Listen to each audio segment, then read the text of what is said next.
paradojas que se dan. Les voy a poner un excelente trabajo que hizo Luciana Vázquez hoy en La Nación, que resumió lo que fue un mes presidencial en palabras. Les pido por favor que tengan paciencia porque las palabras son fuertes. Mirá. Ustedes pueden abstenerse porque suman con dificultad. Las ratas miserables que apostaron contra el país y contra su gente. Esto es lo que siente la gente por ustedes. Escuchen, periodistas corruptos, ensobrados. Estos son los trolls. Vos seguís sumando con dificultad, Martínez. Estos son los trolls. Tienen el culo sucio. Degenerados fiscales del Congreso. Esos encuestadores que venden encuestas según la plata que le ponen para engañar a la gente según que les paga. Un esperpento con micrófono. Los tibios, tibias. La casta periodística. Imbéciles bien pensantes, los resentidos de la izquierda. Lo único que logran es que el zurderío inmundo nos lleve por delante. Manga de delincuentes mentirosos. El curro de los políticos con las transferencias discrecionales. El líder de la infectocracia nos encerraba a todos brutalmente. También se los va a tragar la tierra. Y ven lo vomitivo y repugnante que son. Traidores. Hay que ser demente para llegar a ese nivel de locura. Ay, cómo la sufren los mandriles. Saludos, Cris. Esto va para vos. Se supone que es abogada, pero tampoco muestra el título. Parásitos de la política. ¿Por qué no toman un rato y se escuchan solitos? Sindigarcas, sensibleros cucardos. Tienen nostalgia por la revolución bolivariana. A diestra y siniestra los cucardos, sensibleros que hablan de los jubilados. La casta tiene miedo y tiene miedo por la caja. Modelos mandriles. Hay un negocio floreciendo que se llama la producción de vaselina para economistas pifiadores seriales. Los econochantas. Ridículas, inútiles y nocivas. A los brutos que tiene al lado los mande a estudiar. Son unos inútiles que no sirven para nada. Cris, toma nota. La billetera del pagador de impuestos de la ciudad. O quizá le hizo mal tanta tintura. ¡Y le cerramos el orto! Tomen la foto porque se viene otro knockout para la señora Cristina Fernández de Kirchner. Imbéciles, caraduras, locura, ignorancia. Los empresarios prebendarios y corruptos. La demagogia barata de la casta putrefacta política. El gobierno del siniestro que manejaba la ciudad. Venga que le doy de vuelta. Una mesa que vale la pena, ¿eh? Una mesa de aquí hasta la medianoche para tratar de entender un poco nuestro país, el contexto, el mundo. Luciana Vázquez, qué placer tenerte acá. La verdad, yo tengo placer. ¿Qué trabajo este que estamos viendo? Que fue lo que escuchábamos, ¿qué es? ¿Qué periodo de tiempo? Mira, es unos días apenas. Esto es un trabajo en equipo con la gente a fondo de La Nación, Nicolás Cassese y la batuta de Martín Rodríguez Yebra, ¿no? Este es un trabajo de distintos discursos presidenciales en un periodo muy corto, con la culminación del discurso del Parque Lezama. Alguien con quien hablaba para analizar toda esta información planteaba con mucha añoranza el discurso del Parque Norte de Alfonsín en 1985. Parque Norte a Parque Lezama, aquel discurso fundacional de una democracia vibrante, pluralista, tolerante, de reglas de convivencia, de solución pacífica de las cuestiones más conflictivas, a un discurso y a una escalada en un discurso donde la puteada se convierte en puteada de Estado, ¿no? Hay una política de comunicación muy centrada en la rabia o en la puteada de Estado. Entonces la pregunta es, ¿esto es efectivo? ¿Esto está en la naturaleza del presidente y no puede alterarlo? ¿Esto produce una cultura? Si produce cultura estructural de mediano a largo plazo, ¿es o no positiva? Bueno, ese es un disparador para saludarlo a Alejandro Katterberg. Alejandro, muy bienvenido. Gracias. José, titular de Poliarquía, que en su momento, hace poquito, algo que fijoné entre tus clientes, marcabas una caída por parte de la imagen presidencial. ¿Puede tener que ver con este modo de época? La caída, relacionada a esta última parte que muestra Luciana, no lo tengo en claro. No, por lo menos no se corresponde con lo que hemos investigado y averiguado hasta ahora. La caída para mí tiene más que ver y está asociado a tres factores que ocurrieron en estos últimos tiempos. Por un lado, a que el descenso de la tasa de inflación se estabilizó y eso dejó de retribuirle de la forma que le venía retribuyendo al presidente en los primeros meses, siendo la caída de la inflación el principal activo o lo principal elemento que marca la sociedad cuando explica las razones de por qué le gusta el gobierno. En segundo lugar, la mayor caída se dio claramente entre los mayores de 50 años y eso está asociado o lo asociamos directamente al veto que hizo a las pensiones el mes pasado. Habrá que ver este mes si tiene o no un impacto el veto a la recomposición de los sueldos universitarios. Y el tercer factor, que finalmente llegaron los aumentos de tarifa a los hogares, ¿no? Yo personalmente sigo teniendo una visión muy economicista de la opinión pública y a la gente lamentablemente, lo que más lo mueve, pero es así y es la realidad, es la billetera, es el bolsillo. No es la macroeconomía, no es la hoja de balance del Banco Central que no sabe qué es eso el 90% de la sociedad, sino es su capacidad de consumo, sus ingresos reales, su estabilidad laboral. Yo creo que por ahí viene el principal combo de razones. Obviamente, en estos 9, 10 meses hay todos otros componentes vinculados a la calidad institucional del país que se vienen deteriorando a contramano de lo que sí viene mejorando, que es la macroeconomía, que eso hasta ahora no ha pegado. Eso no significa que en el día de mañana, dependiendo de cómo le vaya a este gobierno y a este presidente, la gente no le empiece a reclamar o no le marque estas cosas. Que no le empiece a marcar. Mira, el lunes Carlos Pañi, aquí en La Nación Más, en su programa Odisea, habló de un discurso presidencial que tenía cierta inspiración en una serie que se llama The Best Wing. Esa serie empezó a hacer un reflejo. Al día siguiente, como viene ocurriendo en estos días, Equipo Digital se pone en marcha y esto encontró. Creemos en la libertad de expresión para todos. We're for freedom of speech everywhere. Creemos en la libertad de culto para todos. We're for freedom to worship everywhere. Y como en estos tiempos lo que sucede en un país impacta rápidamente en otros, creemos que todos los pueblos deben vivir libres de la tiranía y la opresión. And because in our time you can build a bomb in your country and bring it to my country, what goes on in your country is very much my business. And so we are for freedom from tyranny everywhere. Ya sea que tome forma de opresión política, de esclavitud económica o de fanatismo religioso. Esa idea fundamental no debe quedarse en meras palabras, tiene que ser apoyada en los hechos. Whether in the guise of political oppression, Toby, or economic slavery, Josh, or religious fanaticism, CJ. That most fundamental idea cannot be met with merely our support. It has to be met with our strength. Diplomáticamente, económicamente y materialmente. Diplomatically, economically, materially. Carlos Pérez es especialista en comunicación. Escribió, le hizo Sebastián Campanelli una entrevista que dio mucho que hablar respecto del modo de época. ¿Y qué pasa, Carlos, cuando vemos esto? Y esta es una bala que le entra. Porque, a ver, una de las promesas que él tiene, creo yo, es que no está guionado. Y que él actúa desde un lugar de absoluto autenticidad.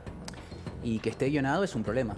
Porque empieza a ser parecido a toda una serie interminable de políticos, entre otros, ¿no? Que estaban guionados, que estaban coachados. Es un tema. Eso no le genera, digamos, es como vos decís, es como una ruptura respecto a lo que se planteaban. La promesa de él desde que él emerge, me parece a mí, parte lo decía Luciana, es yo creo que es un producto de la cultura, genera cultura también, pero en algún lugar toda este acervo, si lo podemos definir de esta manera, no es más que la expresión de un personaje que es muy auténtico, que no se mide, que no se modera, que está lejos de lo que podría ser Alfonsín en el 83, que no responde a eso ni quiere parecerlo. Y que por eso creo que, sobre todo en algunas franjas etarias, se lo compraba en algún punto, ¿no? Cuando empieza a estar guionado dicen, epa, pero esto no sos vos, supuestamente vos sos un tipo que no se modera, que pierde sus estribos y que en algún punto manifiesta sus emociones y que no tiene ningún reparo, que no tiene nada que perder. Ir allá y estar haciendo algo que está guionado, en principio no cierra. Federico, ¿cuál es el guión? Bueno, eso me parece que muchos queremos saber, cuál es el guión, porque me parece que este es un momento de transición, un momento que la gente no tiene muy claro a dónde estamos yendo. Una cosa es a dónde piensa ir el presidente, que insisto, es algo que no se termina de ver muy bien en varios aspectos. Y por otra parte, bueno, políticamente también empieza la gente a preguntarse de qué se trata este gobierno, porque efectivamente, tal como decías, Milei era un fenómeno disruptivo, que venía, digamos, de un lugar diferente de la política.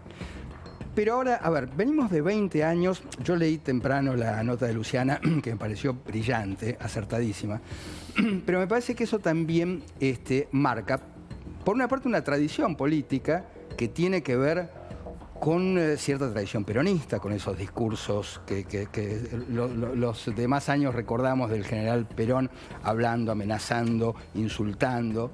20 años de kirchnerismo, donde vimos a una Cristina en este tono, insultante, amenazante, los funcionarios del kirchnerismo. Y me parece que hay un sector de la sociedad que está cansado de los insultos, está cansado de las amenazas, que esto ya, lejos de ser disruptivo, ya está como entrando en una tradición política. Y efectivamente, estos guiones que se empiezan a ver, que uno puede adivinar claramente la mano de Caputo detrás de estos guiones, le quitan esa espontaneidad con la que llegó al poder. Pero a mí lo que más me preocupa, más que la violencia verbal, es que está empezándose a ver cierta violencia física.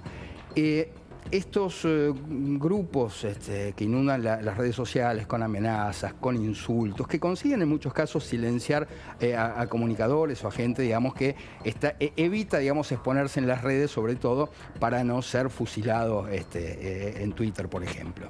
Pero se están empezando a cruzar límites. Lo que vimos el otro día en la Plaza del Congreso, con el ataque a Larreta. Mira, yo justo salía de la radio, yo estoy ahí muy cerca del Congreso, Radio Sí, en 91.1, los miércoles a las 4 de la tarde, y justo cuando salía había ahí una columna de la Cámpora, y lo que me sorprendió fue la agresividad, la agresividad con la que se manejaban. De modo que cuando llegué a casa y vi la agresión a Larreta... Ahí como que complementaste un poco el contexto de esa agresividad. Sí, y después lo que se vio en La Plata también es realmente muy preocupante. Entonces, cuidado, porque Argentina tiene una tradición de violencia que empieza siendo discursiva y después termina precisamente en las calles. Así que yo diría que no es momento, a mi modesto entender, para que, por ejemplo, el presidente siga tirando leña al fuego con ese acto completamente innecesario, a mi juicio, que fue el de Parque Lezama. Mira, en un minuto vamos a analizar con Alfredo también todo lo que dijo Luis Caputo, el ministro de Economía, aquí en la pantalla de La Nación Más, pero hablábamos de la calle y hablábamos del modo de época y podemos hablar de Papo versus Trueno. Papo versus Trueno, para gran parte, y me imagino a mi madre mirando, ¿no? Dice, ¿de quién me habla, José? ¿De quién le hablo, Carlos? ¿Quién es Papo y Trueno? A la gente que nos mira. En su momento, dos grandes freestylers. Hoy Trueno es un músico, un artista de la cultura urbana argentina y latinoamericana. Freestylers son que tienen un estilo libre, que tienen como esos duelos de gallos. Así es, se podría decir así. Mira, en un minutito de esto te estamos hablando. Tiene miedo de empezar en este mismo momento en el que me condeno como campeón argento, porque América Latina con mi rima represento, y a Papo en sí por sus técnicas hacerle un monumento. Un momento, tengo una llamada, acá llegó el Trueno con la cola majada. Un momento que no me representa, llega el Truenito, choca la C90. Tengo una llamada, sean bienvenidos al título de Papo de campeón argentino. Hijo de mi puta, tengo estilo con la rima. Trueno, bienvenido a la paliza de tu vida. Me pone la cara de malo, realmente la gente sabe que mi rap en la rima se siente realmente. No ve que es evidente que el verbo argentino tiene rima suficiente. Se traba la boca, lo libra con boca, equilibra como un libriano hermano con la ceja de carioca. Tengo un estilo, voy a ganar. Me trabé en una rima porque había que equilibrar, hay que librar. Alucino, eso gente está muy roto, a ver si fue el asesino. Alucino, alucino, voy a ganar y no por suerte, soy jugador en casino. Bueno, ahí se pelean dos, y después tengo una respuesta de Trueno, pero ¿por qué decís que es el modo de época? Mencionaba este caso porque contiene, bueno, todo el freestyle en algún punto y a partir también de algunas investigaciones que tuvimos la posibilidad a las cuales tuvimos la posibilidad de acceder.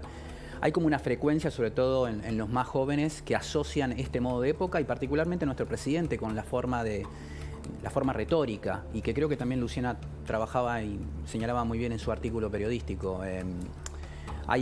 Primero hay un término muy común que se llama el beef, que es una forma de relacionarse en la retórica, en esta retórica, en este decir de batalla, como decías vos, que es difamarse, vapulearse, maltratarse, decirse barbaridades, podríamos decir. Y sobre todo el beef también habla de una reyerta que se mantiene en el tiempo. Acá veíamos una final entre dos grandes cultores del freestyle y en algún punto lo que yo digo también es que todo esto funciona y es muy atractivo, porque más allá de decirse, de difamarse y vapulearse, como digo, también funciona la idea de la jactancia en uno, vuelvo, sobre el presidente y sobre muchos otros, puede ser Trump, puede ser Elon Musk, puede ser, este es un modo de época en el cual yo digo, soy uno de los 2 mejores personajes del planeta. Lo dice Bad Bunny, lo dicen ellos. Hay una jactancia que resulta muy atractiva, sobre todo en los jóvenes. Y después una ausencia de victimación, que me parece que esto es incluso ¿Qué significa eso? A ver, yo creo que el presidente, no solamente el presidente, pero digo, Elon Musk, Maduro, son personajes que no te están levantando la mano para pedir respeto por una investidura presidencial. Todo lo que decía y lo que señaló Luciana en el artículo, en algún punto tuvo seguramente una contrapartida de personajes muy famosos en los cuales nadie en ningún momento, el presidente, ni el vocero, ni nadie dijo se está faltando el respeto a la investidura presidencial.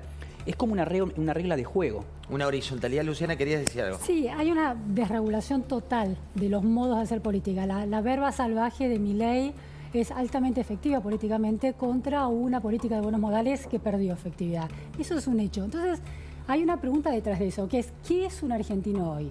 ¿Quién le puede hablar a los argentinos? ¿Quién representa a los argentinos? Bueno, Milei ha logrado... Milei es la rabia de los argentinos, de una parte de los argentinos. Si esos argentinos se van achicando con el correr de la gestión, todavía no está claro.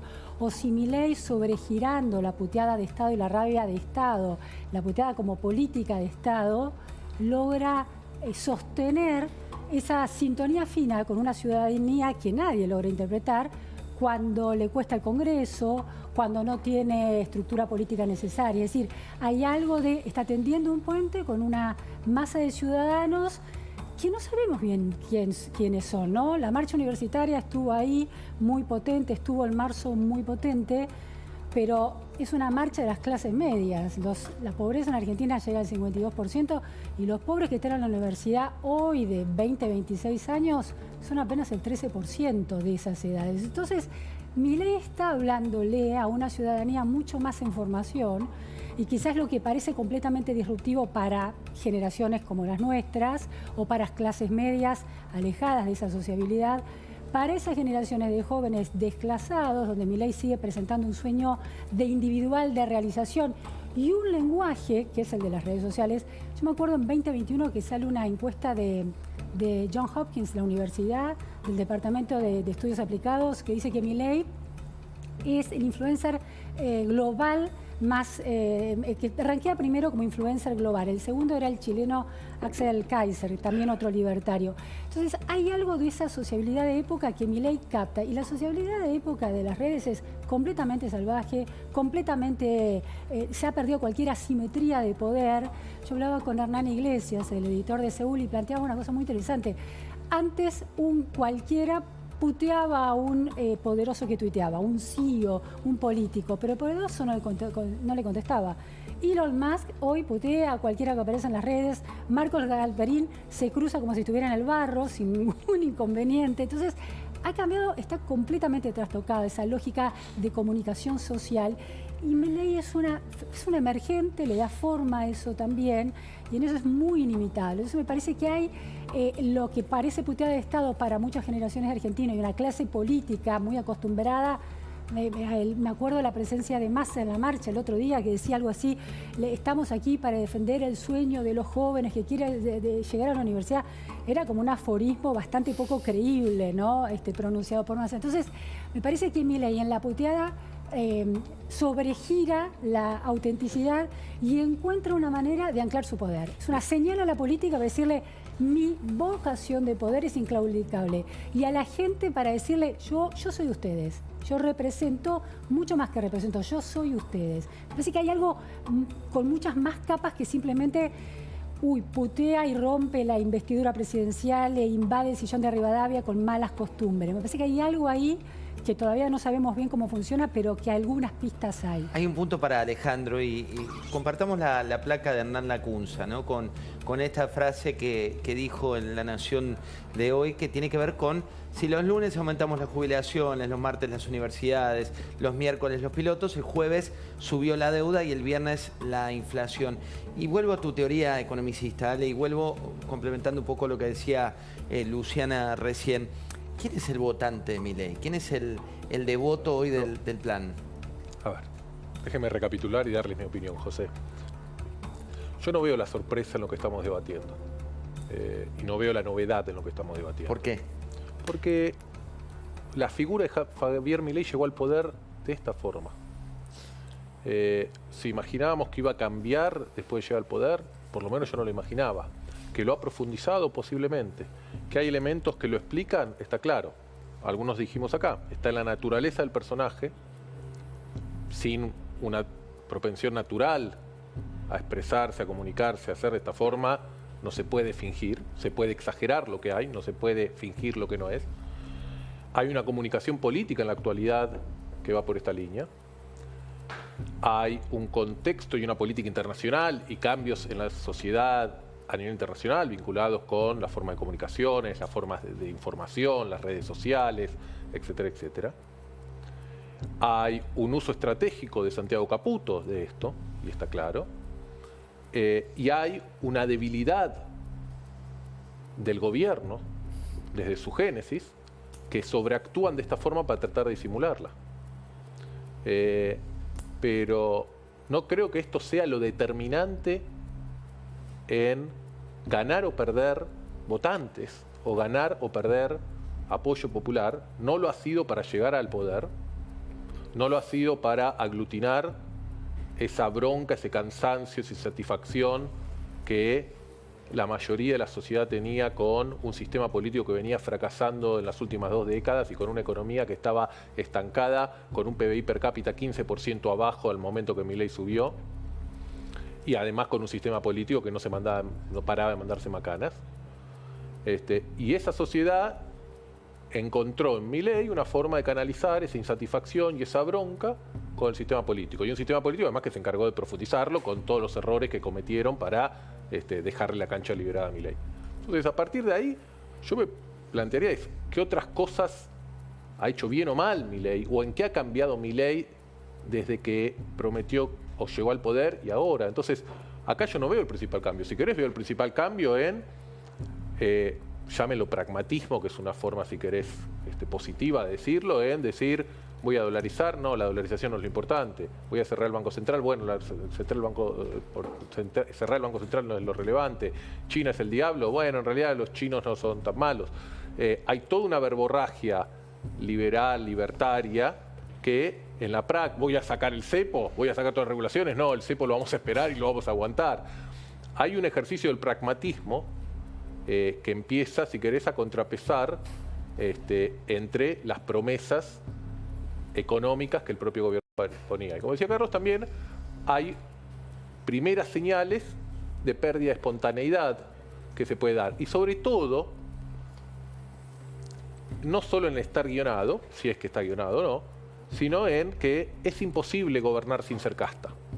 ¿Por qué? Porque no podés gobernar sin generar acuerdos, no podés gobernar sin sentarte a discutir con opositores, no podés gobernar sin sentarte con gobernadores, con referentes de la oposición, con quien sea, con sindicatos, etcétera, etcétera. Y el gobierno, ese discurso anticasta, poco a poco se le va a ir agotando. Yo creo que todavía tiene margen para jugar con eso. Creo que todo el año que viene electoral va a jugar con eso. Pero ahí empieza también a haber un cambio. Mira, hay un punto, y les pido a ustedes que se queden, porque la verdad que el debate es más que interesante, porque lo van elevando, ¿viste? Uno va atento, no sé qué opinas, Alfredo, pero ahora te voy a sumar a vos. ¿Quién es Marcos Galperín? Marcos Galperín, bueno, es el fundador de Mercado Libre. Mercado Libre es la empresa más grande de América Latina, nació en el 99 en la ola de .com y logró expandirse, crecer en la Argentina, es número 1 en la Argentina, en Brasil, en México, en mercados muy importantes donde compite, entre otros, con Amazon. Bueno, y hablando de eso, tiene 75.000 empleados, ¿no? Entonces, un poco lo que decía Luciana hoy, que le manda un tuit a alguien y le pone vos, que los ¿viste? Cualquiera le pone cualquier cosa. Hoy se estuvo peleando, hoy se estuvo peleando. Pero se divierte. ¿Por qué se divierte en redes sociales? Le preguntábamos a él cuál es la estrategia y tiene un poco que ver con lo que planteaba Luciana, ¿no? Desde qué lugar cada uno habla. Obviamente eso no tiene cassette, no tiene guión, no tiene... Esto decía, mirá. Y las redes sociales lo que hacen es esta capacidad de que cualquier persona pueda emitir su opinión. y si su opinión es relevante, más gente lo va a seguir o no, pero todos tienen la capacidad de dar su opinión de distintas cosas. Y ese fenómeno a mí me parece muy democratizador, lo mismo que hemos hecho, como decía, en el comercio y en las finanzas, y por eso es que me gusta participar de ese fenómeno. Me gusta participar de ese fenómeno, decía, y también se refería concretamente a lo que vos contabas, Alfredo, más allá de con quién o qué hacía hoy, tiene que ver con este modo de época. Sí, el modo de época es una persona con una comunicación. Nosotros estamos acostumbrados por nuestro trabajo, están todos muy coacheados, muy preparados, digamos, cuando dan una entrevista, por lo común ya bien con agente de prensa, agente de comunicación que les dicen esto sí, esto no. Bueno, Galperín va y se pelea, hace todo lo que un agente de comunicación, un PR te diría no haga. Bueno, Marcos Galperín, como contaba Carlos Pérez y los más, hay otros empresarios que muy de este signo de época que salen y dicen y se pelean con cualquiera en una horizontalidad llamativa que no estamos acostumbrados. Tenemos especialistas de distintas aristas en esta mesa y voy a traer fotos y les voy a pedir a cada uno de ustedes una definición. A cada uno le va a tocar una foto. Todos son protagonistas de la época. Voy a arrancar con Federico. Mostrame la primera foto que tengas de la lista que tenemos de protagonistas de época. La primera foto que tengas para mostrar. Bueno, arrancamos, te tocó Bukele. Bukele. Mira, ¿Quién es Bukele hoy? Casualmente en esta foto sale con un saco normal. Me llamó mucho la atención que cuando estuvo con Milei apareció con un traje pseudo militar, ¿viste? Con un cuello Mao bastante raro. ¿Viste que los líderes tercermundistas, no sé por qué, le escapan al saco, ¿viste? Pasa con Maduro, pasa con Fidel, pasa, ¿viste? Bueno, acá aparece con un saco normal. Mira, Bukele es una persona que efectivamente consiguió en El Salvador algo que muchos consideran imposible, que era doblegar a las pandillas. Era un país dominado por las pandillas, como sucede en otros países de Centroamérica, como sucede, por ejemplo, en Haití. Haití es un país dominado por las pandillas. Lo que hizo, por supuesto, le valió unos niveles de popularidad inéditos, yo diría, en el mundo. Creo, más del 80%. Que tiene el mayor índice de popularidad del mundo. Y uno entiende por qué. Digo, no es poco. Ahora, por supuesto, también está la institucionalidad y están las leyes, y las leyes y la institucionalidad hay que cumplir. Por más, digo, que suene muy grato a los oídos de muchos, decir, bueno, hay que hacer cualquier cosa para combatir. Lo que pasa es que ahí, Federico, cuando uno rasca, las instituciones no están en la forma, como bien decías, también las libertades individuales, también el que piensa distinto. Digo, hay que tener mucho cuidado también con eso. Absolutamente, a eso me refiero. Entonces me parece que Milei ahí, digamos, se encuentra en la popularidad precisamente que tiene Bukele, la forma de arrimarse, digamos, a un electorado duro, que es un electorado que, por otra parte, ya tiene. Pero bueno, me parece que también Bukele claramente es un referente de la época, pero fíjate qué paradoja. Yo creo que, por lo menos desde lo gestual, verbalmente, no llega a los límites, digamos, de insulto a los que llega Milei, que no me parece una cuestión secundaria. Me parece, digo, que es algo que estresa mucho a la sociedad. A eso me refiero. Me parece que, como decía antes, ¿viste? Fueron 20 años de insultos. Me parece que eso somete a un estrés muy grande a la sociedad. Y en ese sentido, Bukele me parece que equilibra mejor las cosas, ¿no? Vos lo escuchás a Bukele y es un tipo en un punto, digamos, mucho más equilibrado. Bueno, hay un dato ahí, estábamos con Bukele. Quiero compartir palabras de recién del ministro de Economía, Luis Caputo, cuando hablaba de no hacemos política para los mercados, sino que van en función de bajar la inflación, porque para mí hay un tema acá. Veamos, en este caso no es foto, sino lo que dijo Luis Toto Caputo. ¿Qué les diría a quienes piensan que hacen política económica para los mercados y que esa macro está saliendo bien, sin pensar en los argentinos de a pie o que hoy no llegan a fin de mes? ¿Qué les diría?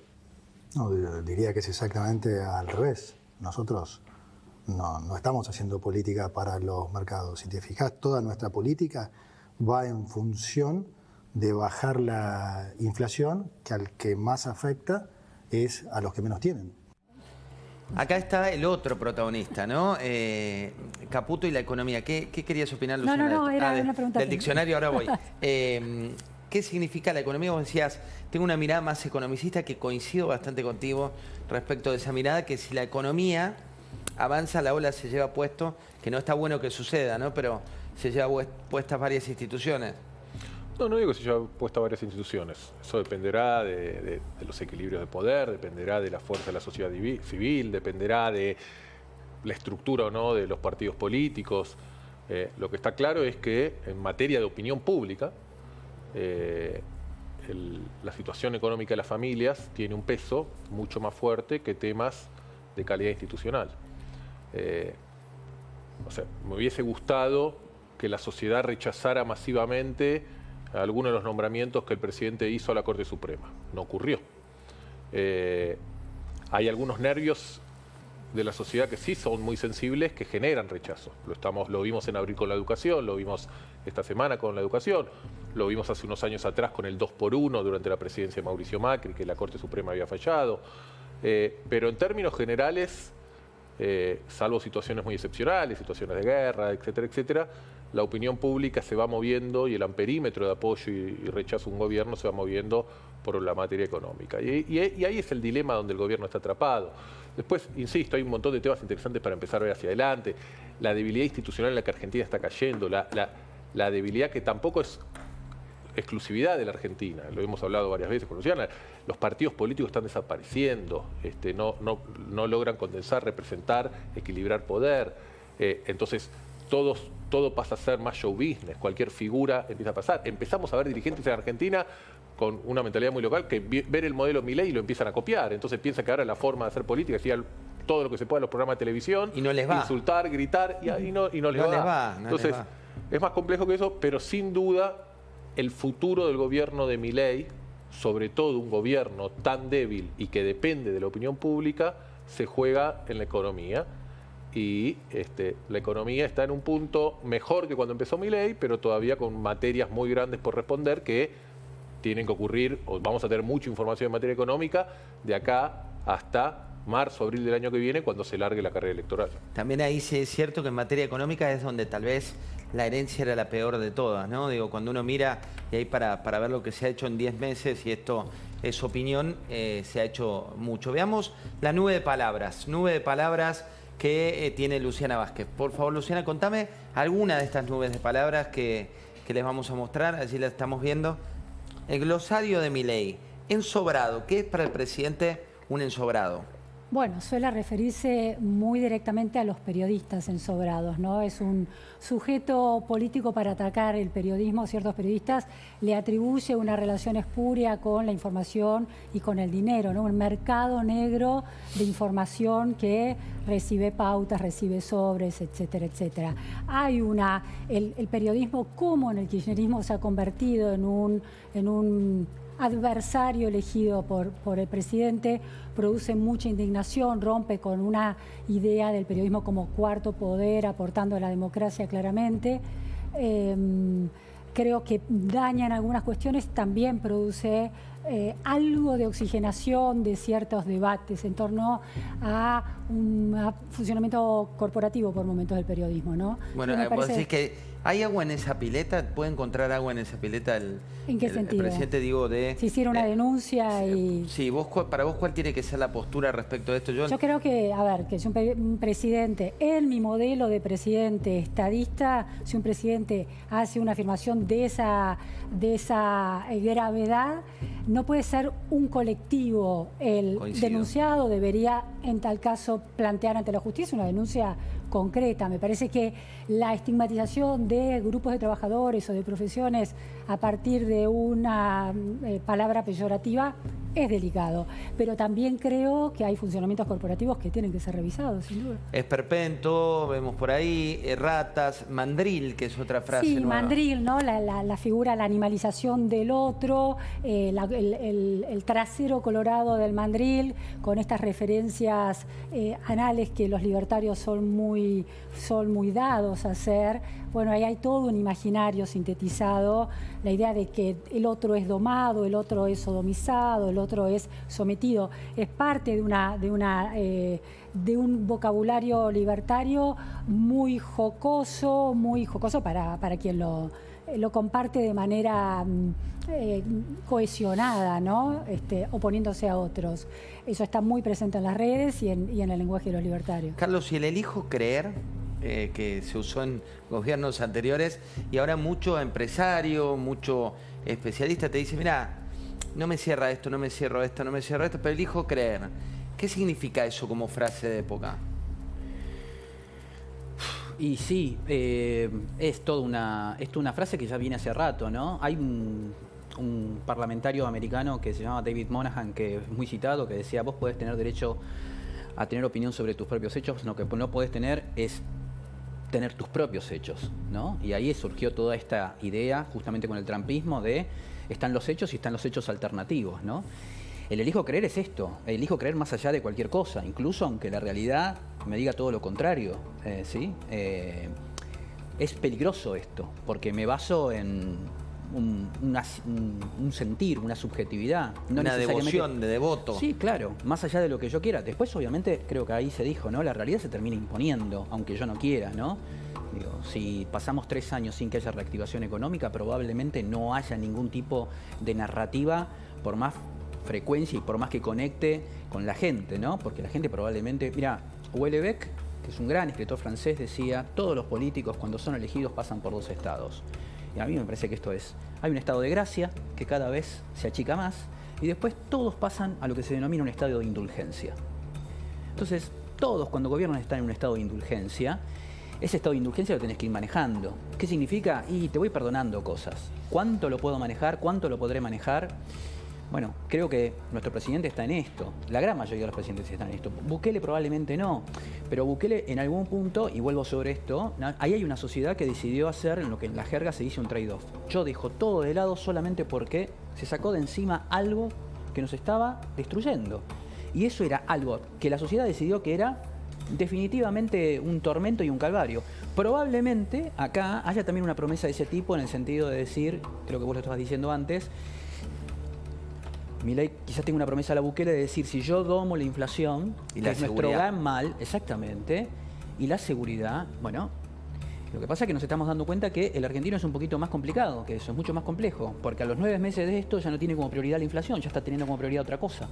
Este es el gran problema, ¿no? Y esta es nuestra particularidad como sociedad. Mira, voy a traerles un noticiero de humor, que lo conocí por Carlos Pérez, que lo presentó en una reunión que tuvimos en La Nación, y que te trae un modo de época también respecto de las noticias que quiero traer a esta mesa. Es un noticiero imaginario, les aclaro a ustedes, pero fíjense cuando van contando los conductores y van haciendo el relato, sí, respecto de esa noticia, que es para todos una noticia que lamentablemente les spoileo, nos va a pasar a todos. Mirá. Protección Civil ha alertado esta mañana de que todas las personas vivas morirán en algún momento, incluidos los españoles. Protección Civil recomienda además alejarse de cualquier cosa que pueda producir la muerte. Carlos Conesa, portavoz de Protección Civil, muchas gracias por venir. Buenas tardes. Buenas tardes. ¿Cómo han llegado a esta conclusión y desde cuándo saben que todo el mundo que está vivo morirá en algún momento? Hemos llegado a esa conclusión tras años estudiando el comportamiento de los españoles y viendo que muchos mueren. Hemos observado que hay muchos españoles que están muriendo. Un día están vivos y el otro día están muertos. Algunos dicen, y se mueren. Otros se mueren de otra forma. Comprendo. ¿Y qué medidas está tomando el gobierno para afrontar esta situación de emergencia? Por ahora, alertar y prevenir. Pedimos a los ciudadanos que estén en guardia y que eviten cualquier actividad que pudiera derivar en la muerte. La prevención es muy importante, pero por ahora no hay ningún plan establecido. ¿No se están tomando medidas? No hay mucho que hacer. ¿Qué significa esto para la época que nos atraviesa? Y después lo abro a la mesa. Bueno, cuando estábamos en esta reunión que vos mencionabas, yo hablaba de esa frase de Schopenhauer que dice que toda verdad atraviesa 3 etapas, ¿no? Y esta idea de primero es ridiculizada, después recibe violenta oposición y después es aceptada como algo inevitable, ¿no? Y en algún punto creo que el Mundo Today, que es un medio que obviamente retrata la realidad desde un lugar humorístico, desde ese registro, en algún punto nos trae esta idea de, bueno, evidentemente hace patente la idea de la muerte. Yo creo que, me gustaría conectarlo con lo que se dijo acá respecto de la economía, ¿no? Podemos hablar de cualquier cosa, podemos ir a dar un discurso en la ONU, podemos conectar con una frecuencia y una retórica que sea atractiva y sexy, pero en algún punto la realidad se va a imponer.